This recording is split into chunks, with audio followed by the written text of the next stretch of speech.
Have you ever smiled back at someone, only to feel an odd chill you couldn't explain? What if that friendly face was quietly planning your disappearance from their world, not with rage but with strategy? They don't scream. They don't threaten. They simply appear, calm, composed, and dangerously patient. Now think about this. The people who truly want to see you fall often don't look like enemies at all. In fact, they might wear the mask of a supportive coworker, a longtime friend, or even someone in your family. They don't launch attacks. They infiltrate. And here's the chilling truth. They play the long game. They study how you move, how you think. They earn your trust, slowly, silently. And just when your guard drops, they strike. This isn't about paranoia. It's about survival. The Stoics didn't tell us to fear danger. They taught us to recognize it before it strikes. Wisdom begins with clarity, especially when deception comes with a smile. In this video, we're breaking down 5 subtle, deadly signals that someone in your life may not just dislike you. They may be quietly working to destroy you. And the sooner you can see it for what it is, the stronger your position becomes. You've seen them before, in the shadows, in your DMs, in the background of your life. They're not confrontational. They're not loud. They just observe. At first, it might feel flattering. They remember your favorite drink. They show up at the same places, that gym, that quiet cafe, that hidden spot you go to when you need space. You think, wow, what? A coincidence.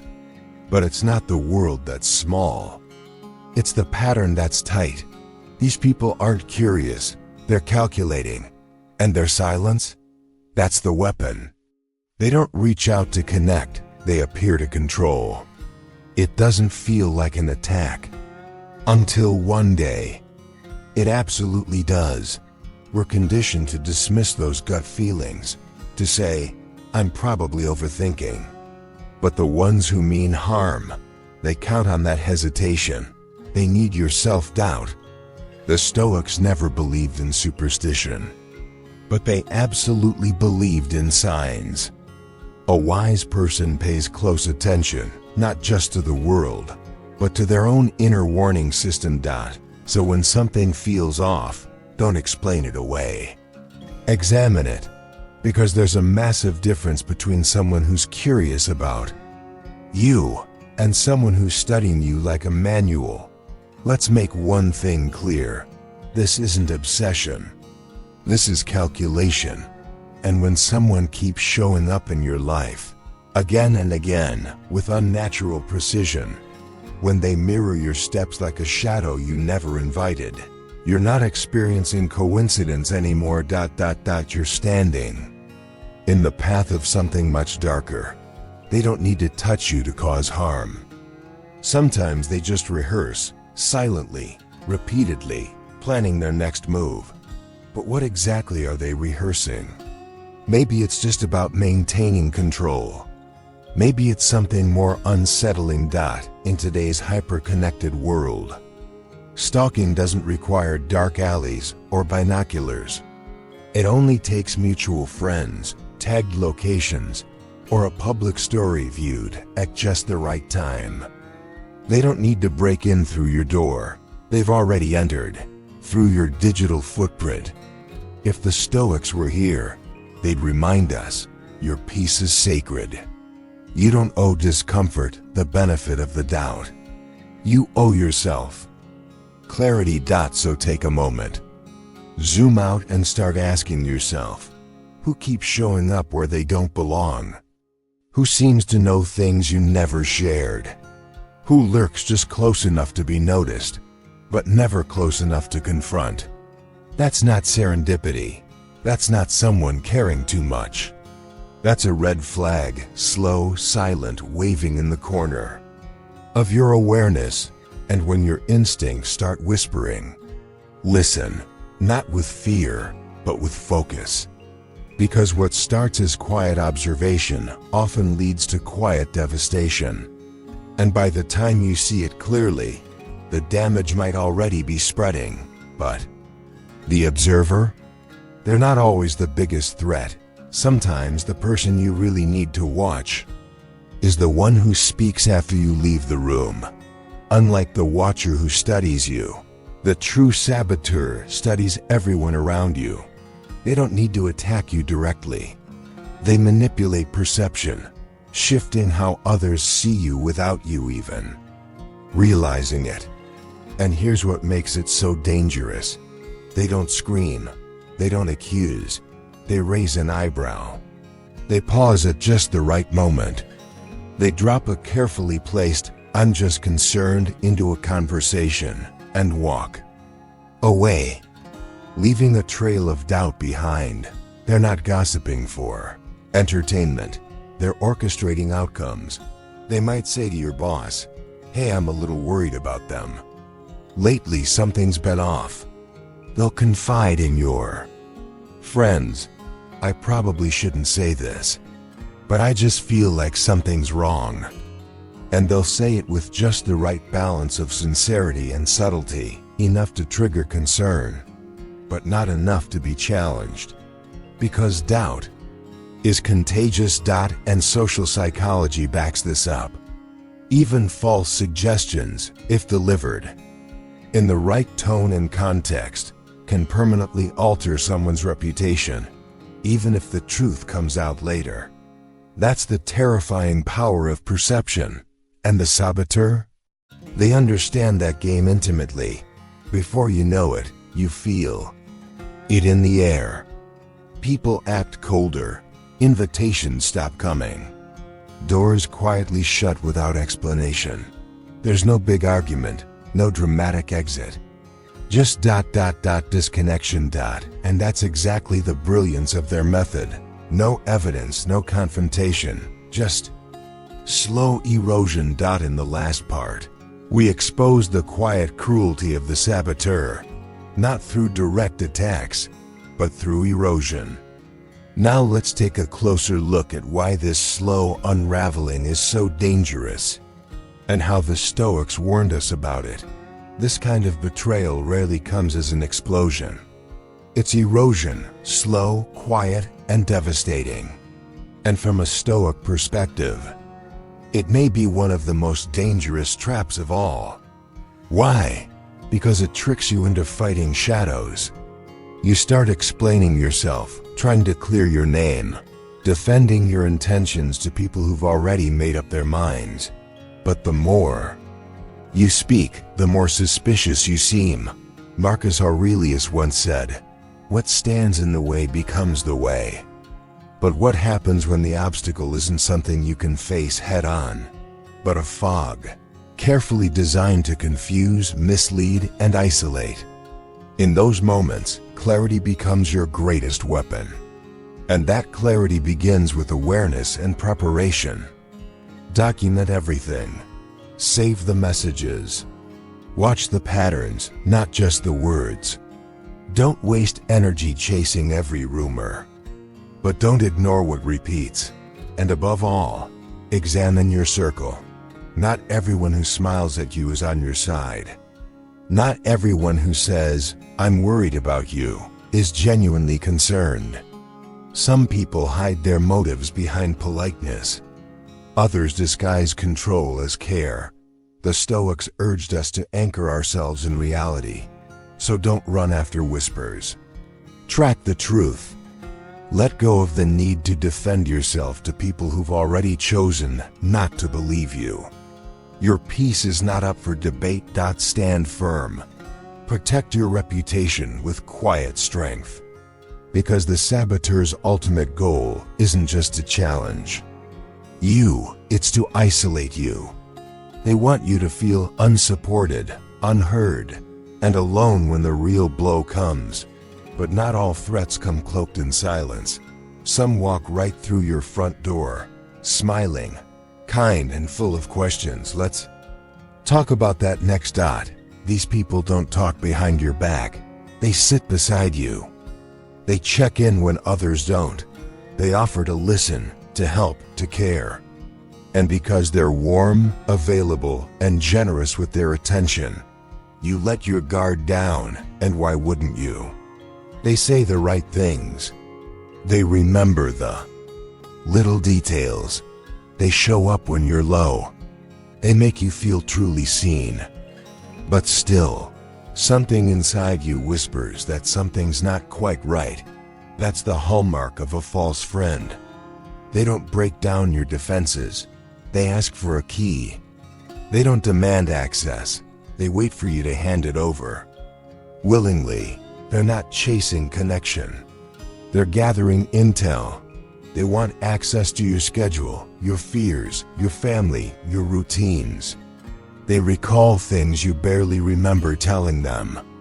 They show up at just the right moment, not to support, but to study. It feels like intimacy, but it's actually a blueprint. They're building a map of your weaknesses, one moment, one confession, one vulnerable story at a time. Every emotion you share becomes a pin on that map. From a Stoic perspective, this isn't friendship, it's strategy. And the closer they seem to move, the more you should pause and look deeper. Earlier, we explored how the false friend doesn't tear down your walls. They ask for a key. Now let's go deeper into how they quietly earn that key through emotional manipulation, not honesty. Stoicism doesn't teach us to close off our hearts. Quite the opposite. It teaches us to open them, but with wisdom. Seneca once said, "A friend is someone you trust with your soul." That trust, however, must be earned, not assumed. Not granted just because someone shows up with a kind smile or the right words. The false friend knows exactly how to imitate empathy. They might share personal stories, raw, touching, even painful. Whether those stories are true doesn't matter. What matters is how they use them. They mirror your pain just enough to make the connection feel mutual. But connection isn't their goal, surveillance is. And because their mask looks like warmth and compassion, no one questions it. Not your friends. Not your family. Sometimes ... Not even you. Until it's too late. So how can you see through it? Simple. Slow down. Real trust doesn't race. It grows slowly, layer by layer. Sabotage, on the other hand, hides in speed. Ask yourself, why is this closeness happening so fast? Why now? What changed?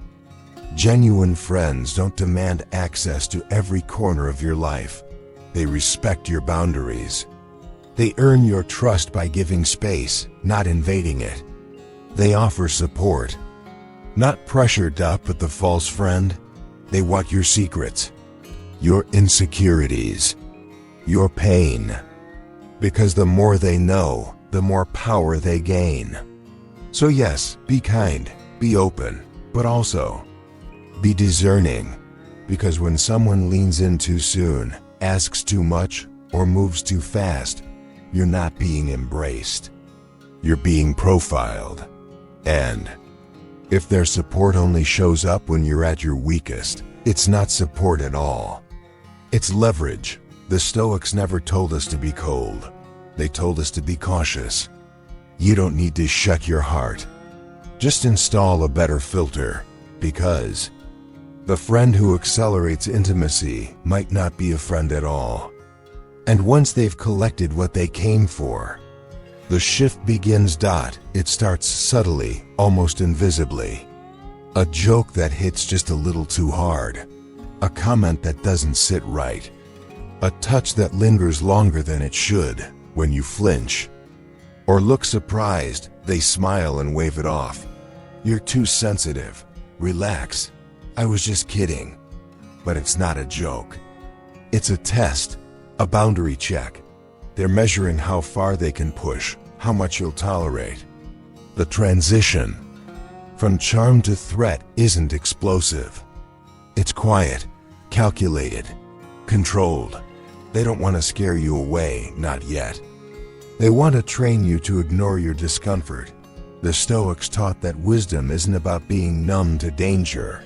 It's about being sensitive to the first tremors before the earthquake. Because what seems like random behavior, a dark joke, a casual reference to something violent, a what-if scenario that sounds innocent, isn't random at all. It's an escalation. In the last part, we explored how danger doesn't always arrive with aggression. Sometimes it builds slowly, masked as humor, charm, or curiosity. Now let's dig into how predators escalate. And why recognizing it early can protect everything you've built. We often hesitate to call something dangerous. We don't want to be the paranoid one. We don't want to believe that someone we know, maybe even someone we see every day, could be capable of real harm. But that hesitation? That's exactly what they rely on. Predators don't sprint. They inch forward, a little closer, a little bolder, a little darker. One step at a time. Maybe they bump into you just a little harder than before. Maybe they stand too close, just enough to feel uncomfortable. Maybe they start joking about things no one should be joking about. But here's what's chilling. They're not watching your face. They're watching your restraint. How much will you tolerate? How far can they go before you push back? Will you ever speak up? Or will silence become your answer? If you never draw the line, they don't see kindness. They see permission. The Stoics taught us to face truth without panic, not to avoid discomfort, but to confront it with wisdom. Seneca wrote, "He who is forewarned is forearmed." And that applies here in full force. If someone in your life consistently crosses the line, if they disguise threats as jokes, if they make you question your own instincts and tell you, "You're overreacting. Don't explain it away. Observe it. Prepare for it. Respond, not with chaos, but with clarity. Because escalation isn't always a sign of someone losing control. Sometimes. It's the exact opposite. It means they're preparing for something calculated, something bigger. Take Leah, for example. At first, she didn't think much of it either. The awkward neighbor, the strange lingering comments, the too quiet presence, until one day, a hunting knife appeared on her doorstep. No message, no explanation. Just cold, clear intention. That's the moment when denial becomes danger. When discomfort is no longer a feeling, it's a warning siren. And survival means listening to it. If your stomach knots when someone enters the room, don't ignore it. If your body shrinks every time they speak, don't justify it. That's not weakness. That's wisdom. Stoicism doesn't tell us to stay silent in the face of danger. It teaches us to see it clearly and act with purpose. You don't need to scream to protect your peace. But you do need to know when it's quietly being taken from you. Because when the jokes stop and the silence creeps back in, the real threat may already be in motion. And here's the truth that hits the hardest. The ones who escalate rarely work alone. Because the final type of threat, the most haunting of all, doesn't scream, doesn't chase, and doesn't show its face in anger. It waits. Let's talk about that. This kind of danger almost never looks like danger. They're not impulsive. They're not loud. While others lash out, this one leans back, patient, observant, and terrifyingly calm. They don't play short games. They play the long one. And that's exactly what makes them so dangerous. They don't scramble to gain control. They watch until they own the situation. Until you stop noticing them entirely. They remember your birthday. They offer help. They say the right things at the right time. They blend in so seamlessly, even your instincts start to relax. But it's not real trust. It's engineered trust, every kind word, calculated, every favor, strategic, every check-in, intentional. In the last part, we uncovered the patient predator, the one who doesn't attack, but earns your trust, waits quietly, and moves only when the timing is perfect. Now let's see what happens when they finally make their move. It starts small, a favor here, a kind gesture there. It feels generous, but what you don't realize is, every favor is a down payment. Every act of kindness is part of a quiet transaction. You never see them planning anything. You just see them there. Always helpful, always polite, always exactly where they need to be, until one day they're gone.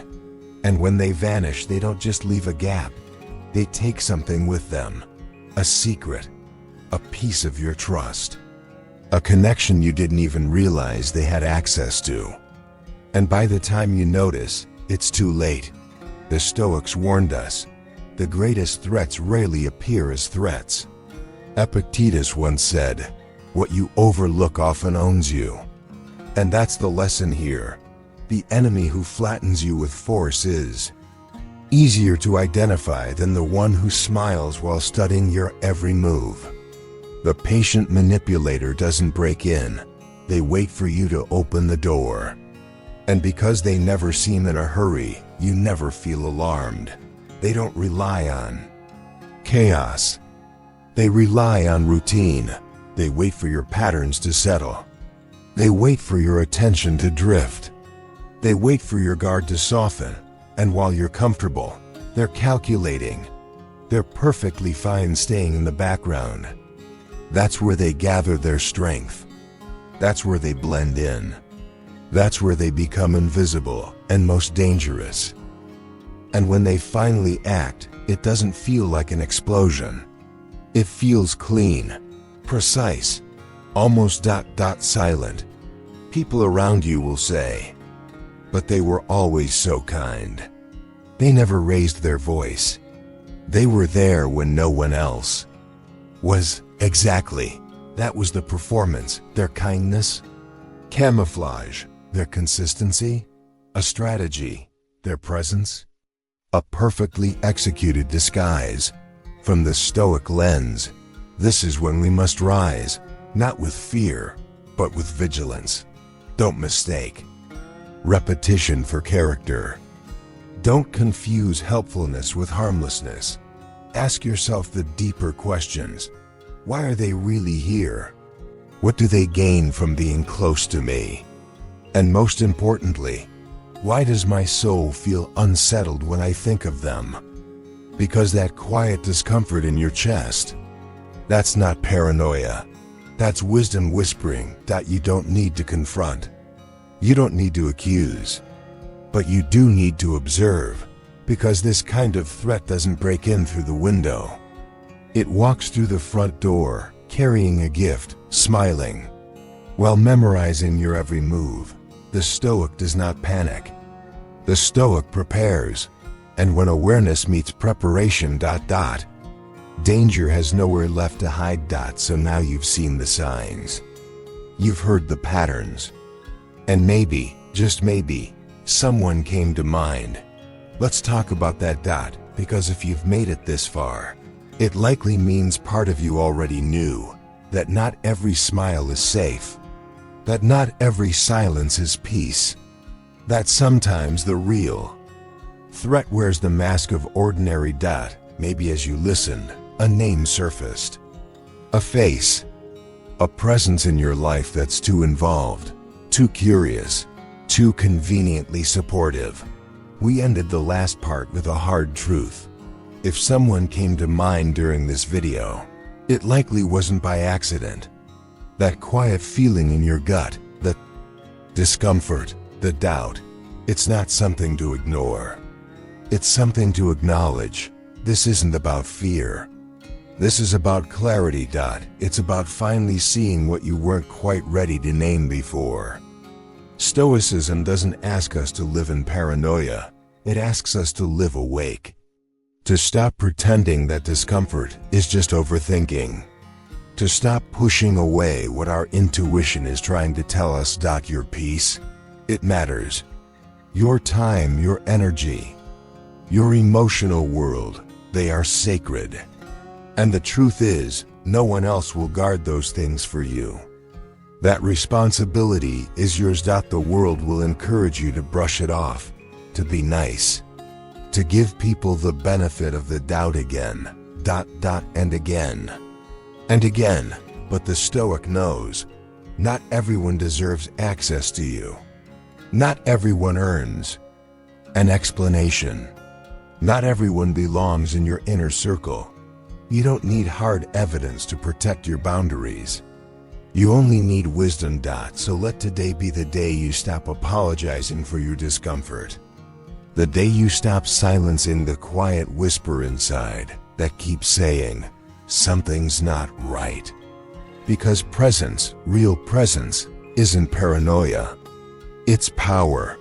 And if this message gave you even a flicker of awareness, even one insight, you felt in your body, not just your mind, don't let that pass you by. Hold on to it. Return to it. Act on it.